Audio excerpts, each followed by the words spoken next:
The Unconscious Civilization by John Ralston Saul. Chapter 1. The Great Leap Backwards.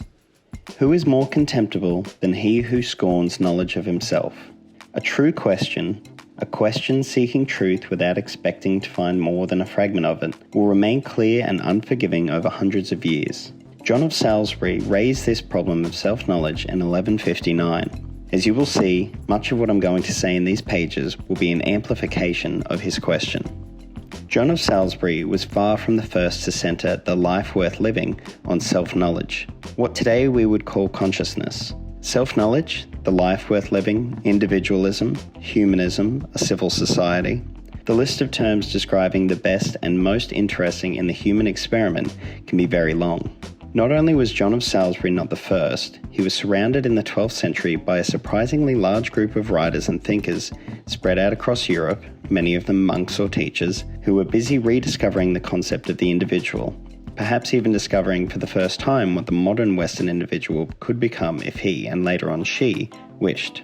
Nowhere in all of this questioning, then or before, was the individual seen as a single ambulatory centre of selfishness. That idea of individualism, dominant today, represents a narrow and superficial deformation of the Western idea, a hijacking of the term and, since individualism is a central term, a hijacking of Western civilization.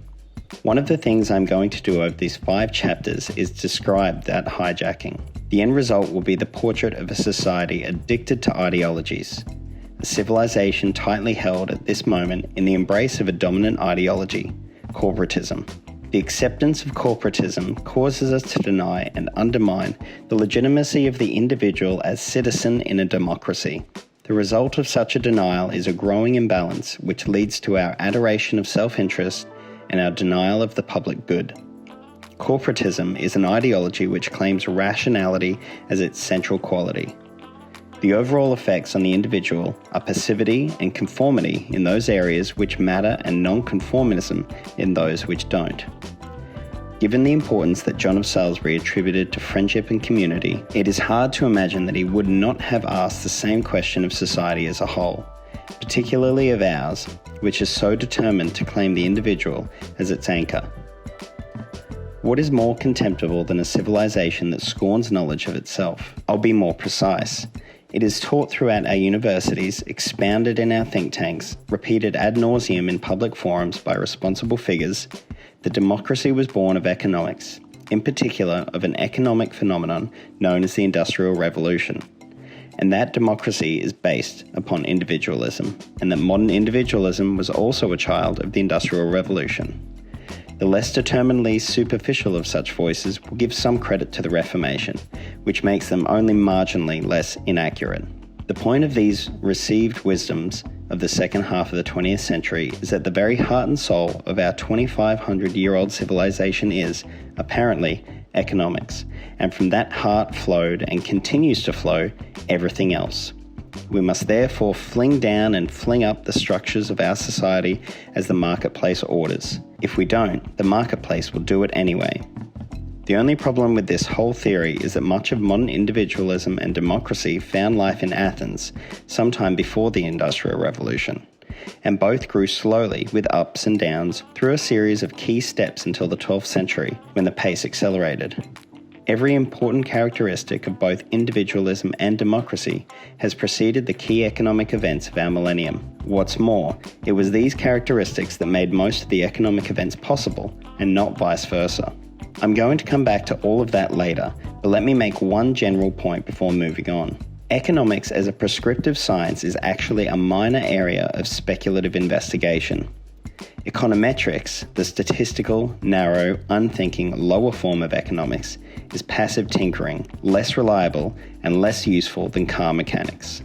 The only part of this domain which has some reliable utility is economic history, and it is being downgraded in most universities, even eliminated because, tied as it is to events, it is an unfortunate reminder of reality. Over the last quarter century, economics has raised itself to the level of a scientific profession and more or less foisted a Nobel Prize in its own honour onto the Nobel Committee thanks to annual financing from a bank. Yet over the same 25 years, economics has been spectacularly unsuccessful in its attempts to apply its models and theories to the reality of our civilization. It's not that the economist's advice hasn't been taken. It has, in great detail, with great reverence, and in general, it has failed. A profession implies both real parameters and professionals who bear some responsibility for the effects of their advice. If economists were doctors, they would today be mired in malpractice suits. That I even have to make this argument about the subsidiary nature of economics as it relates to individualism and democracy, and I'll come back to it later on to flesh out details, suggests that we are a dangerously unconscious civilization. Not only do we seem to be devoid of useful memory, but when we do remember accurately, it has little or no impact on our actions. It is as if, when we come to public action, our greatest desire is to generalize and institutionalize a syndrome resembling Alzheimer's disease. 1/3 to 1/2 of the population of Western countries is today employed in administering the public and private sectors. In spite of having a larger and better educated elite than ever before in history, in spite of knowing more than we have ever known about ourselves and our surroundings, we actively deny the utility of public knowledge. In the 19th century, Alessandro Manzoni opened his great novel, The Betrothed, with one of those unforgiving resumes of our condition. History may truly be defined as a famous war against time, but you cannot wage this war if you deny reality. If you cannot remember, then there is no reality. To know, that is, to have knowledge, is to instinctively understand the relationship between what you know and what you do. That seems to be one of our biggest difficulties. Our actions are only related to tiny, narrow bands of specialist information, usually based on a false idea of measurement rather than upon any knowledge. That is, understanding of the larger picture. The result is that where a knowing woman or man would embrace doubt and advance carefully, our enormous, specialized, technocratic elites are shielded by a childlike certainty. Whatever they are selling is the absolute truth. Why link childishness to certainty? Quite simply, as Cicero put it, he who does not know history is destined to remain a child. There is little character difference between, say, Robert McNamara, maniacally convinced that the Vietnam War would, could, must be won or catastrophe would descend upon us, and he had the numbers to prove it, and the thousands of financial specialists maniacally convinced today that national debts will, can, must be paid off or catastrophe will swoop down upon us, and they have the numbers to prove it. Let me give a small demonstration of this childlike state into which we are settling. There is a general sense that our civilization is in a long-term crisis. It can be seen from the political or social or economic aspect. From each angle, the same crisis can be seen differently. I would argue that it took on its actual economic form in 1973, when a first wave of political crises led to an oil supply crisis. We've been in a depression ever since. It doesn't resemble a 1929-style depression, but then depressions have always been different one from the other. Ours has been softened and evened out thanks to the life preservers gradually put in place by society after 1929 in order to give us time to maneuver and act should such a disaster repeat itself. It did in 1973. Now, given our inability over the past 2 decades to deal with an unbreakable chain of unemployment, debt, inflation, and no real growth, we have drifted farther and farther out into a cold, unfriendly, confusing sea. The new certitude of those in positions of authority, those out of the water, is that the certain answer is to cut away the life preservers. This might be called a childlike act, or one of unconsciousness so profound as to constitute stupidity. How is this certitude possible? Well, the view from inside the public and private technocracy is one of relative calm. This is a place where the structure continues to grow, particularly in the private sector, particularly in the internationalized private sector. The technocracy has developed an argument that now dominates our society, according to which management equals doing, in the sense that doing equals making. They have based this argument on a new economic mythology. This in turn is dependent on such things as the glorification of the service economy, a legitimization of financial speculation, and the canonization of the new communications technology. But of course, managing is neither doing nor making. As Adam Smith put it, there is one sort of labour which adds to the value of the subject upon which it is bestowed. There is another which has no such effect.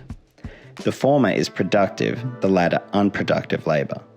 Smith clearly places management in the unproductive category.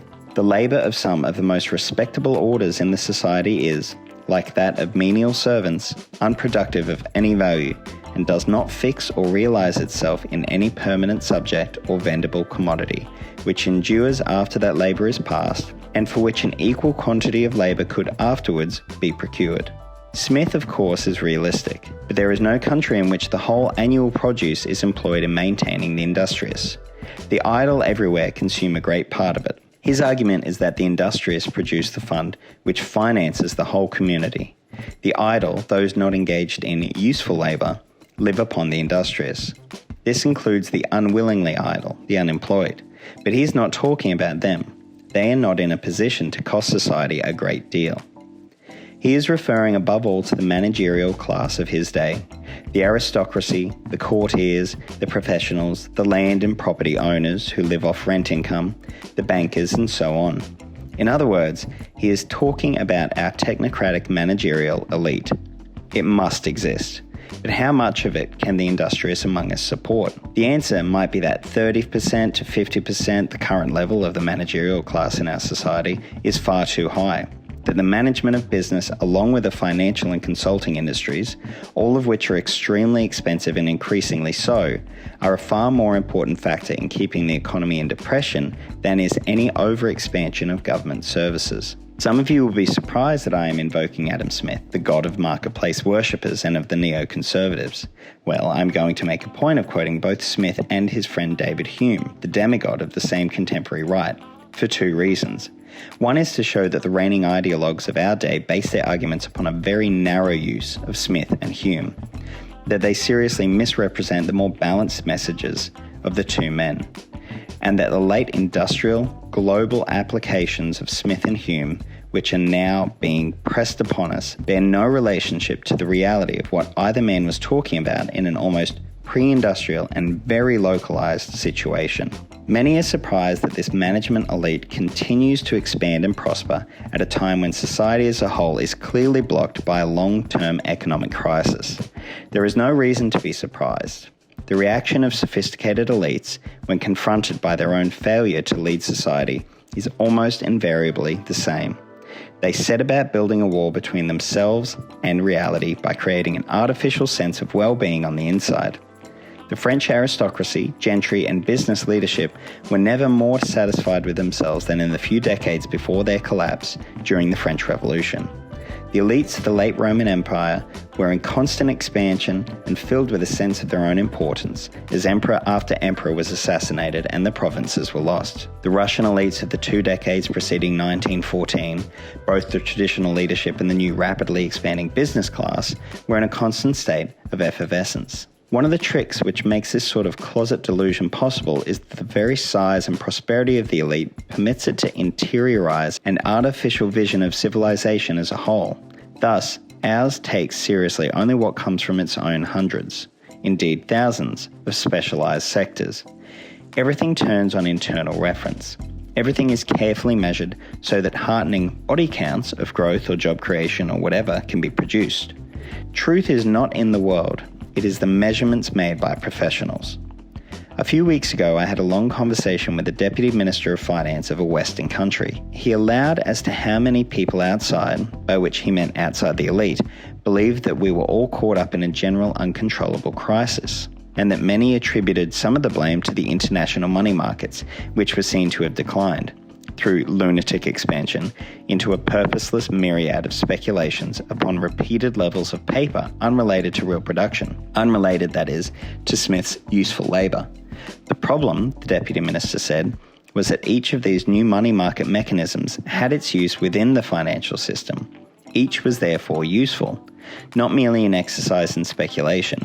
He was, however, unable to relate this financial system to any broader idea of the economy or of the society. He also said that he himself had come from a poor family, that he had done well, as had his brothers and sisters. He therefore had difficulty believing that there was a crisis anywhere except at the margins of society. That his family's success might be related to the life preservers put in place after 1929, those protections against drowning that he and others were now cutting away, or that other people not so fortunate as he and his family might still need some help staying afloat, was beyond his interiorized, childlike vision of society. The statistics of our crisis, which are available to all of us, as they are to this Deputy Minister, are clear and unforgiving. Yet they pass us by, in newspapers, on television, in conversations, as if they were not reality, or rather, as if we were unable to convert knowledge into action. I could recite a litany of these failures to you. Let me mention only a few to illustrate the apparent meaninglessness of reality. I'll begin with basics. Murder. Those of us who follow the phenomenon of war have watched while a handful of small conflicts in the early 1960s escalated to over 50 around the world today, all of them being fought concurrently, many of them major wars. The generally agreed statistics are that some 1,000 soldiers and 5,000 civilians die per day, every day, for a total of over 2 million deaths per year, for a total of 75 million deaths over the past 35 years. The conservative English military historian John Keegan states that 50 million people have been killed by war since the peace began in 1945. Either way, these are record numbers. They make World War I into a sideshow. They make the Black Death into a small joke. In general, these deaths are not so much dismissed as eased off any serious agendas with a qualification that the wars in question take place mainly in the Third World. Whatever you think about that marginalising qualifier, this has been less and less true since the end of the Cold War. What's more, much of the responsibility for such violence lies with the international arms traffic, the largest international trade of good of our day. It was launched in its modern form by the United States, France, and then Britain in the early 1960s. Everyone else soon joined in. First the West, then the developing world.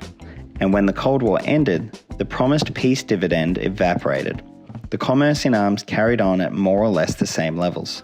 Today, a theoretically liberal American president has formalized a new campaign to increase the sale of weapons abroad, specifically as an arm of general trade policy. We know all of this, but knowing seems to have no effect upon our unconscious.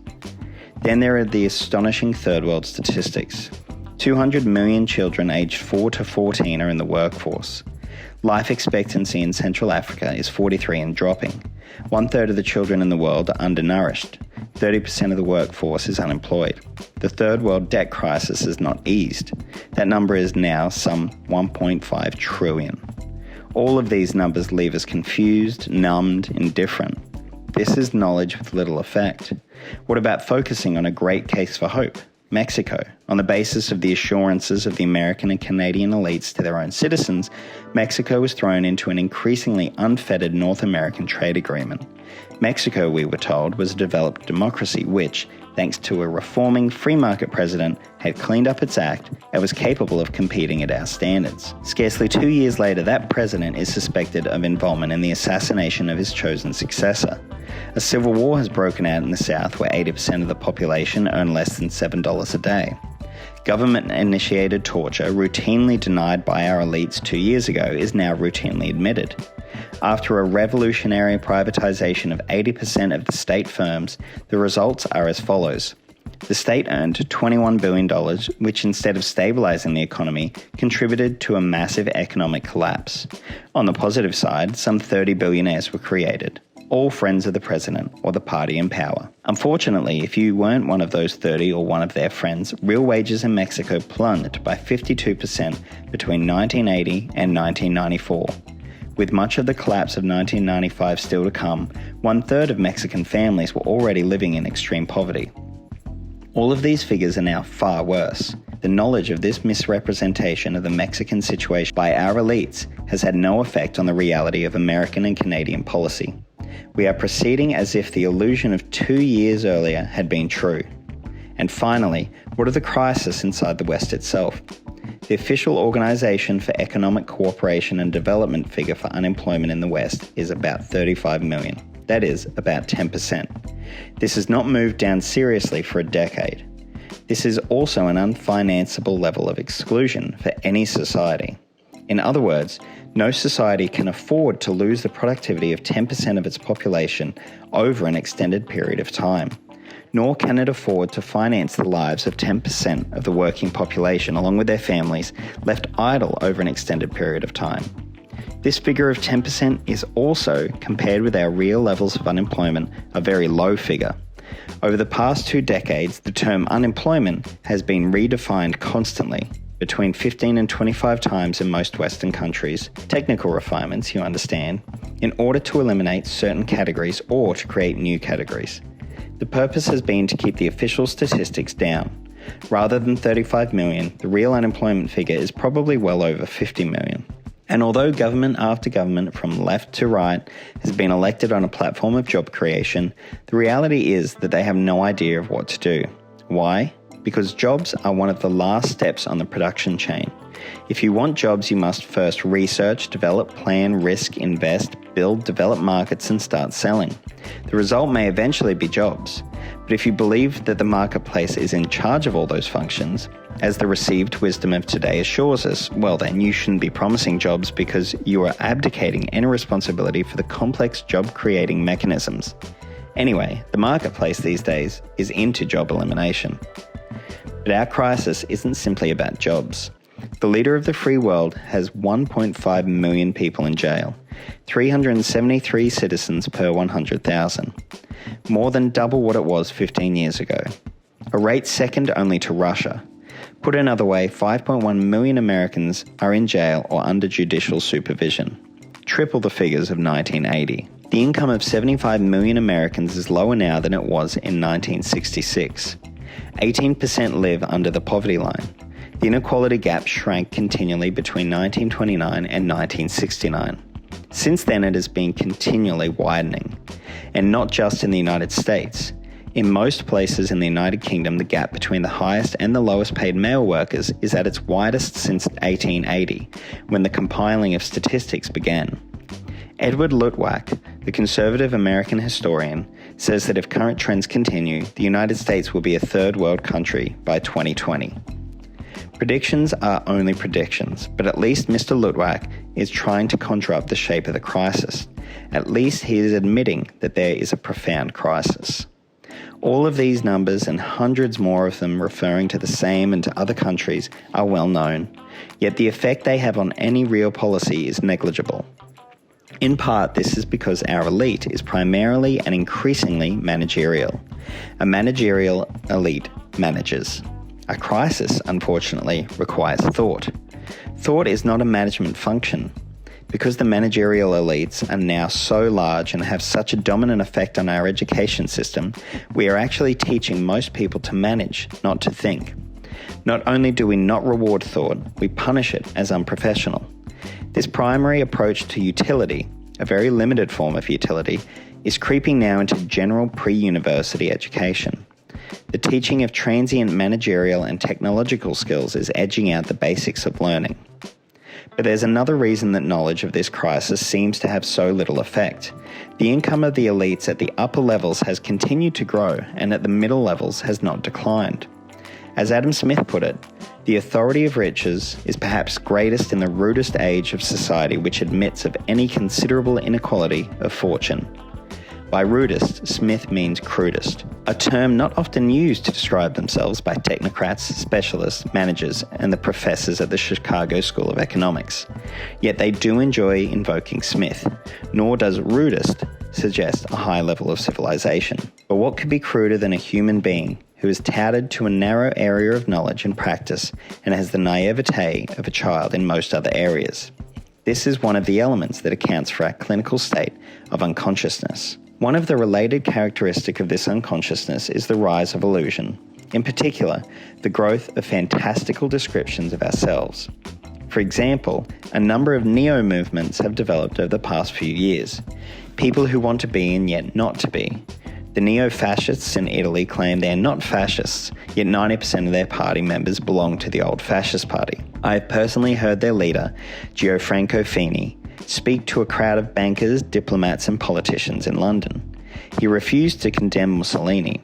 His policies were simply an updated, managerial-sounding version of Mussolini's, presented by someone who dressed and talked, I'm referring to his own style, like a technocrat. He has said, Italy has gone from an era in which nothing was known of politicians to one where they get photographed naked as if they were actors. This is another sign that Italy has changed. Well, actually, it isn't. Mussolini was always photographed as if he were an actor. And behind Mussolini's flamboyant rhetoric was an obsession with modern management and corporatism. Fini dances to rock and roll in public, just as Mussolini prided himself on dancing in public to the latest tunes. These were then innovations in political style. Yet the illusion of being a neo has allowed Fini to escape from the shadow of fascism and gain substantial public power without abandoning his party's traditional policies. The neo-corporatists have the same problem and even more success. The corporatist movement was born in the 19th century as an alternative to democracy. It proposed the legitimacy of groups over that of the individual citizen. The first almost natural manifestation of this new way of governing came 2 centuries ago with the arrival of Napoleon Bonaparte. Napoleon did more than invent modern heroic leadership. He invented heroic leadership which fronts for specialist groups and interest groups. Democracy and individual citizen participation were replaced by a direct, emotive relationship between the heroic leader and the population. The new specialist, bureaucratic and business elites were thus left in peace to run things. Hegel was one of the first to give this approach an intellectual form, as early as 1821 in The Philosophy of Right. The romantic revival of the medieval guilds was then underway in the guise of a natural link between civil society and the state. This early form of corporatism gradually emerged as the only serious alternative to democracy. It was increasingly proposed by the Catholic elites of Europe. They could accept the Industrial Revolution so long as individualism was replaced by group membership. To the extent that individualism as citizen participation continued to exist, it was subjected to the limitations imposed by group membership. Many of these groups were apparently benign or even beneficial. Workers' unions, industrial owners' associations, professional associations. These corporations were not to function in conflict with each other. Through ongoing negotiations, they were to be non-threatening and non-confrontational bodies. Some of this system was formalised by Bismarck in the New Germany of the 1870s. But the corporatist alternative's moment of glory, so to speak, came half a century later under Mussolini and various other dictators, such as Portugal's Salazar. The last thing today's neo-corporatists want is to be confused with these unpleasant dictators. Most of the intellectuals now involved in pushing this social formula are well-established university professors, political scientists, sociologists, and economists spread throughout the West. And yet, what they propose, the bald violence of the earlier generation aside, is virtually identical to the earlier model. They propose a basic shifting of legitimacy in our society from the citizen to the group. They don't put it quite that way. They talk modestly about facilitating the relationship between competing interest groups. The effect, however, would be far more profound than that. In fact, I believe that we are already very close to having shifted the legitimacy inside Western society. Real power today lies with neo-corporatism, which is in fact old-fashioned corporatism. The neoconservatives, who are closely linked to the neo-corporatists, are rather different. They claim to be conservatives when everything they stand for is a rejection of conservatism. They claim to present an alternative social model when they are little more than the courtiers of the corporatist movement. Their agitation is filled with the bitterness and cynicism typical of courtiers who scramble for crumbs at the banquet tables of real power, but are always denied a proper chair. The neo-fascists and neo-corporatists would like people to forget the content of their programs while they seek power. The neoconservatives would like to pass themselves off as a movement of considerable historic importance while working for something relatively short-term, self-interested, and nasty. Everything I've said so far revolves around an apparent inability to deal with reality. I would say that what we suffer from is a fear of reality. Who are we? Frankly, there is little difference in this mental state between those inside the elites and those outside. We have all, by our actions, or lack of them, in particular over the last quarter century, agreed to deny reality. The question is, where does this fear come from? It isn't simply a vague taste for romantic illusions. We suffer from an addictive weakness for large illusions, a weakness for ideology. Power in our civilization is repeatedly tied to the pursuit of all-inclusive truths and utopias. At the time of each obsession, we are incapable of recognizing our attitude as either a flight from reality or an embracing of ideology. The unshakable belief that we are on the trail to truth, and therefore to the solution to our problems, prevents us from identifying this obsession as an ideology. The history of this century, demonstrated in part by its unprecedented violence, suggests that our addiction is getting worse. We've already swept through the religion of world empires based upon the intrinsic superiority of each nation or race of empire builders, on through Marxism and fascism, and now we are enthralled by a new all-powerful clockmaker god, the marketplace, and his archangel, technology.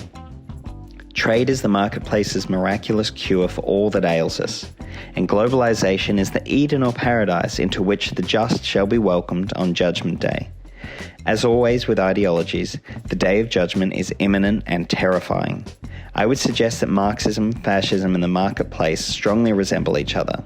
They are all corporatist, managerial, and hooked on technology as their own particular golden calf. Along with these great ideological passions, we've also suffered and continue to suffer from what might be called fashions. Nationalisation, privatisation, debt financing, debt is the devil, the killing of inflation. Fashion is merely the lowest form of ideology. To wear or not to wear blue jeans, to holiday or not to holiday in a particular place, can contribute to social acceptance or bring upon us the full opprobrium of the group. Then, a few months or years later, we look back and our obsession, our fears of ridicule seem a bit silly. By then, we are undoubtedly caught up in new fashions. But the wholesale, unquestioning embrace of political policies does consist of more than wearing blue jeans. Each of these miniature versions will disturb and often ruin many lives. Each will also make the fortune of those who wait patiently to feed off human credulity. Each, in the oppressive air of conformity which ideologies create, will force public figures to conform or be ruined on the scaffold of ridicule. In a society of ideological believers, nothing is more ridiculous than the individual who doubts and does not conform. Think of the truisms of our day. Pay the debt, embrace globalization. Which public figure of which stripe can stand up against these without committing political suicide? As a result, people like Tony Blair, leader of the British Labour Party, will go out of their way to fall into line. He tells the Financial Times of London, "The determining context of economic policy is the new global market. That imposes huge limitations of a practical nature, quite apart from reasons of principle, on macroeconomic policies." These two sentences may sound familiar. They should. They've been uttered in varying forms by hundreds of public figures from the right to the left. Globalization and the limits it imposes are the most fashionable miniature ideologies of our day. Mr. Blair's statement means two things. 1, I am in fashion, so it's safe to vote for me. 2, the ideology is in charge, so don't worry, I won't be able to do much. I myself would say that neither of these sentences is in the least bit accurate. They are declarations of passivity before what is said to be inevitable. This is a standard reaction to ideology, and passivity is one of ideology's most depressing effects. The citizen is reduced to the state of the subject, or even of the serf. There is a certain frightening dignity to the big ideologies. With a stroke of an intellectual argument, the planet is put in its place. Terrifying. Only the bravest or the most foolish of individuals would not become passive before such awe-inspiring destinies.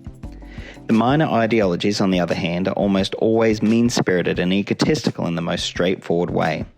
They offer two choices, no more, and those two are really only one. Accept the ideology, or perish. Pay the debt, or go bankrupt.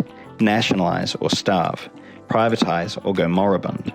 Kill inflation, or lose all your money. We have suffered from this either-or sickness for a long time.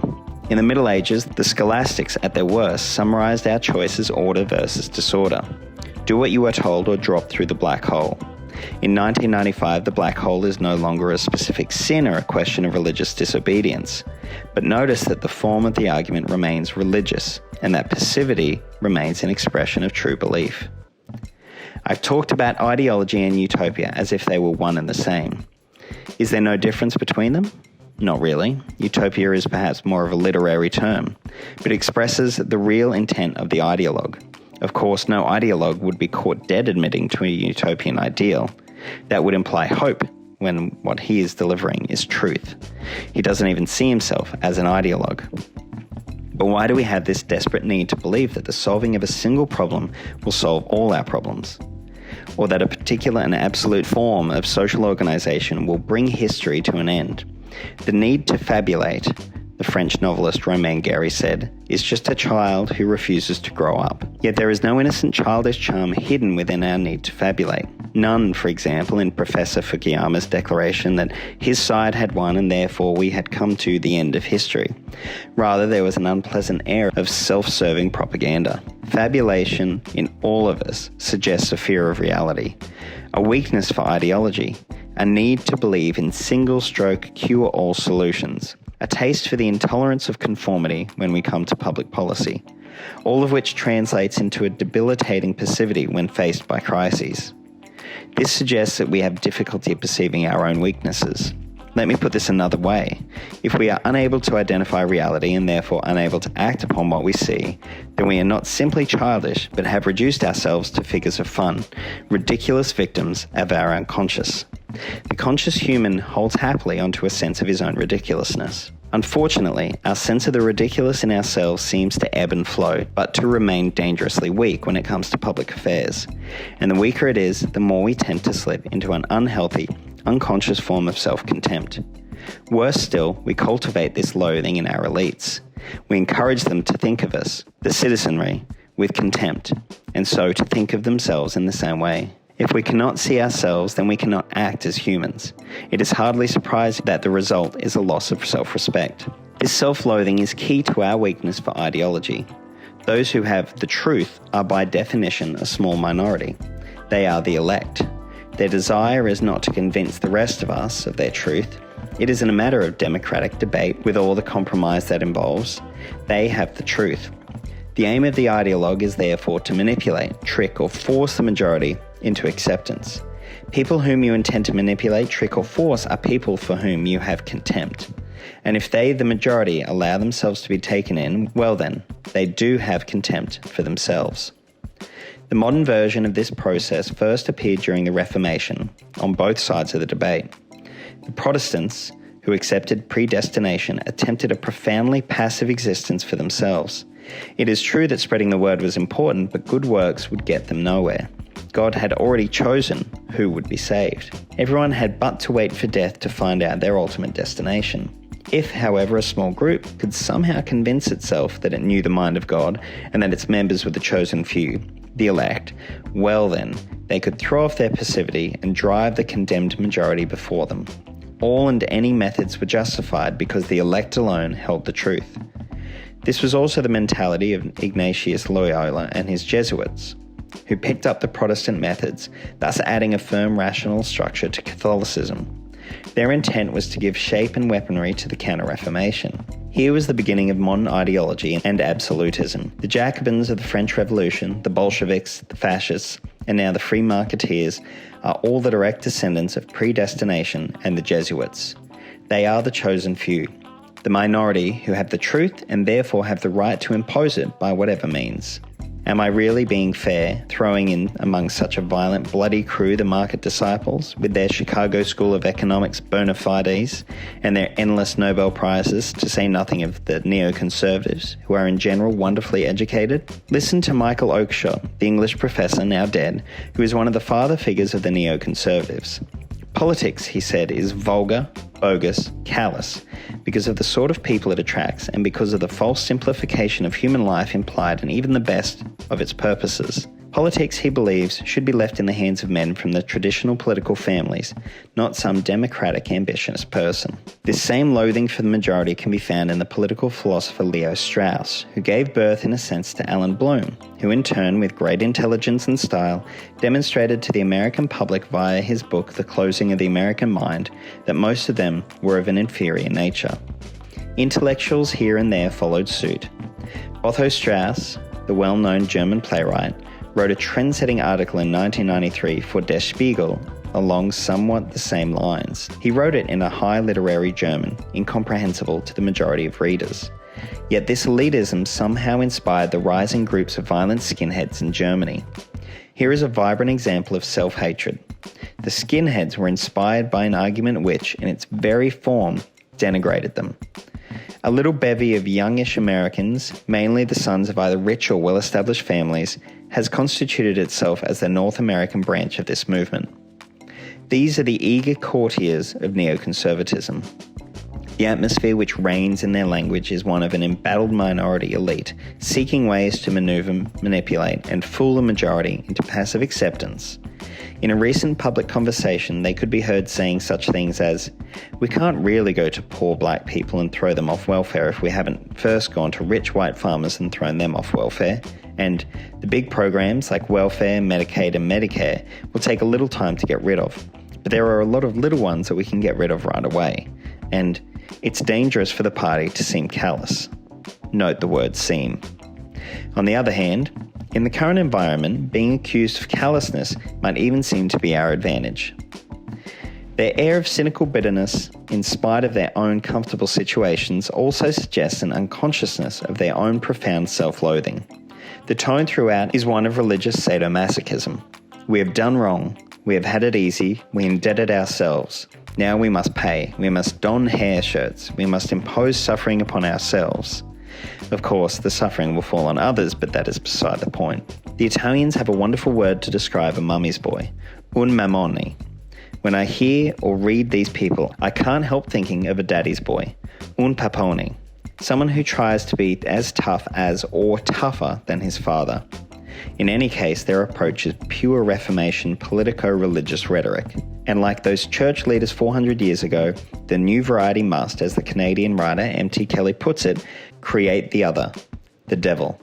This demonization is also essential to deny any goodness or moral value to the other side. In fairness to the courtier tradition, it is important to add that by no means all of them have been, like the neoconservatives, bitter and cynical.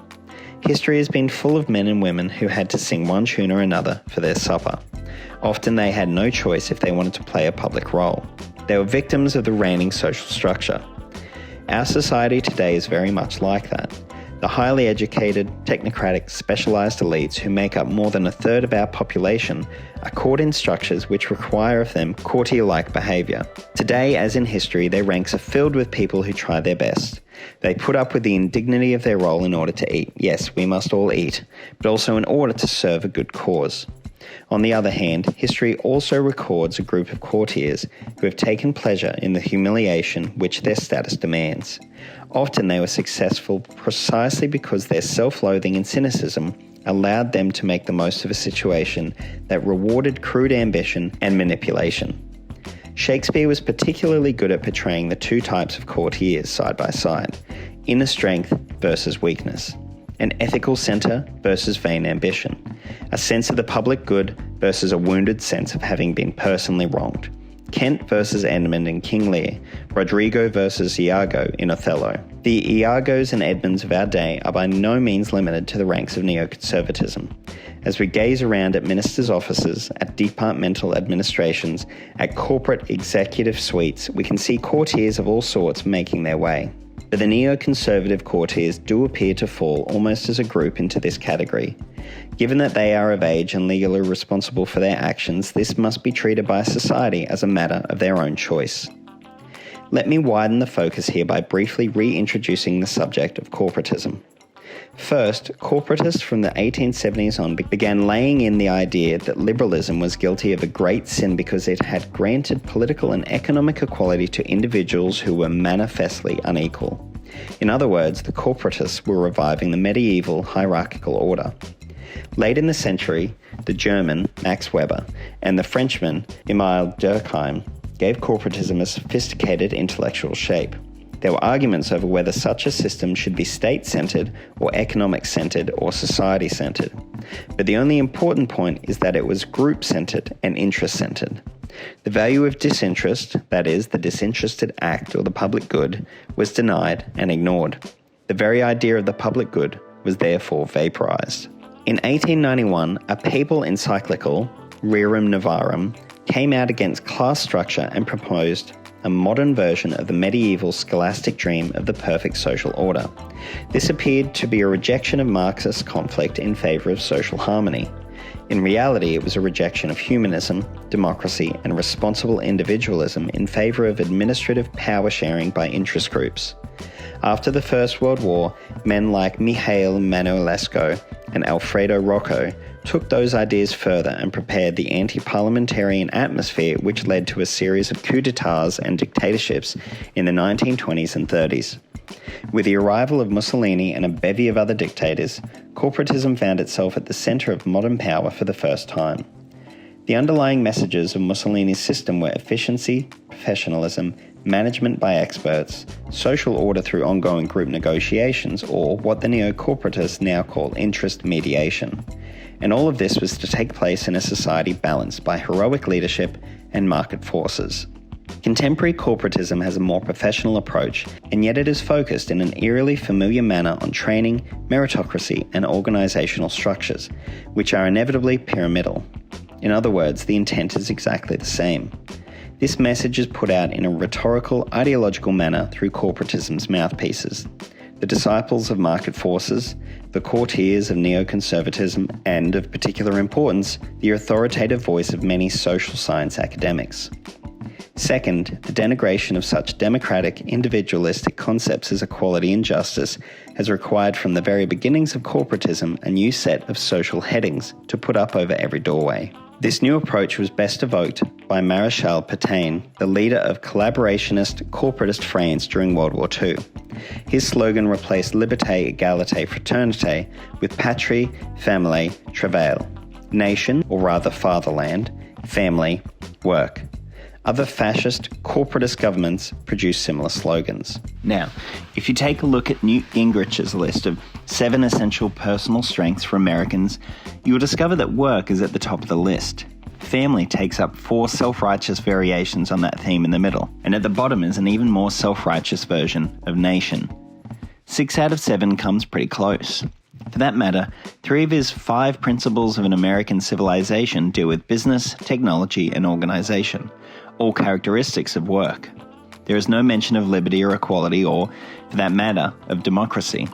And that is because Gingrich is a fairly typical example of a corporatist who is disguised, at least in part unconsciously, behind the rhetoric of crude, that is to say false, individualism and false modernism. But the arguments which will follow in these pages are not simply focused on our Western weakness for ideology, or on our inability to recognise ideology as such when we are in its grip, or on our resulting acceptance of a passivity that irritates us until we seek demons on the other side or a new ideology. We cannot see the shapes of our own reality. And this might help us to be less easily made prisoner of the great inapplicable questions: what is civilization? What is man? Ideologies always have the all-inclusive answer to these impossible questions. They phrase them a little differently, however, with the aggressiveness of assertion. What should civilization be? They know. What is man? Meaning, what he is leaves him with no choice. Freed from these assertions, we could fall back on more reasonable questions. What could civilization be? In practical terms, that is. What can humans realistically achieve and maintain for reasonable periods of time? What I am suggesting may sound extremely simple, so simple as to be naive.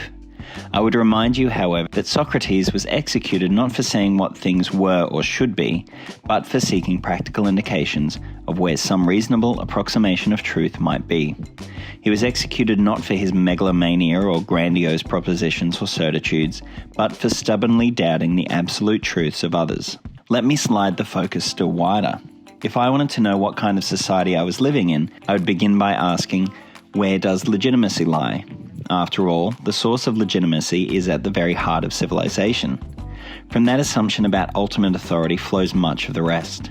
Power, organisation, attitudes both private and public, ethics admired or condemned or ignored. I can identify only 4 real options in Western history as the source's legitimacy: God, a king, groups, or the individual citizenry acting as a whole. There are many variations on these sources. Many kings have claimed direct inspiration from God and so combined the two. Modern dictators, from Napoleon on through Hitler, have claimed to inherit the legitimacy of a king. The groups have ranged from medieval guilds to modern corporatism. Now, the peculiarity of the first 3 sources, God, king and the groups, is that, once in power, they automatically set about reducing the 4th, the individual, to a state of passivity. The individual citizen is reduced to the state of a subject. That is, he is subjected to the will of one or more of these other legitimacies.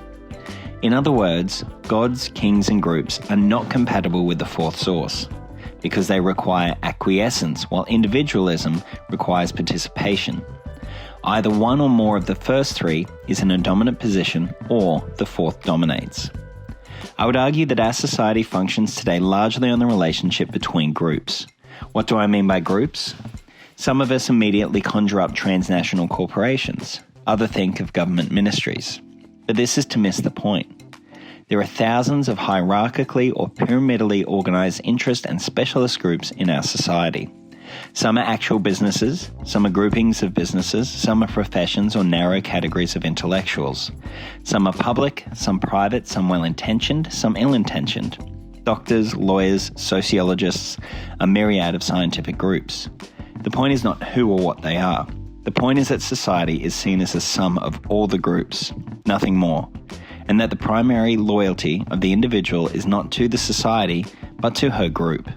Serious, important decisions are made not through democratic discussion or participation, but through negotiation between the relevant groups based upon expertise, interest, and the ability to exercise power.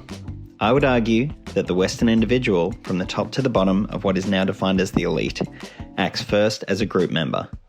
As a result, we, exist primarily as a function, not as a citizen, not as an individual. We are rewarded in our hierarchical meritocracies for our success as an integrated function. We know that real expressions of individualism are not only discouraged, but punished. The active, outspoken citizen is unlikely to have a successful professional career. What I am describing is the essence of corporatism. Forget the various declared intentions of the successive generations of corporatists, from the old Catholic groups to the fascists, to the spokesmen for pyramidal technocratic organisations, to the well-intentioned neo-corporatist social scientists of today. What counts is what they have in common, and that is their assumption as to where legitimacy lies. In corporatism, it lies within the group, not the citizen. The human is thus reduced to a measurable value, like a machine or a piece of property. We can choose to achieve a high value and live comfortably, or be dumped unceremoniously onto the heap of marginality. To be precise, we live in a corporatist society with soft pretensions to democracy. More power is slipping every day over towards the groups. That is the meaning of the marketplace ideology and of our passive acceptance of whatever form globalization happens to take. Our only serious reactions to this phenomenon have come in the form of angry populism, which I will argue later is largely false populism, focused on such anti-democratic mechanisms as referenda and what is called direct democracy. For the moment, I would like to expand on the particularity of gods, kings, and groups. They cannot function happily within a real democracy, that is, within a society of individuals. They are systems devoid of what I would call disinterest. Their actions are based entirely upon the idea of interest. They are self-destructive because they cannot take seriously the long-term or the wider view, both of which are dependent on a measure of disinterest, which could also be called the public good or the common well. The society in which legitimacy lies with the individual citizen is quite different.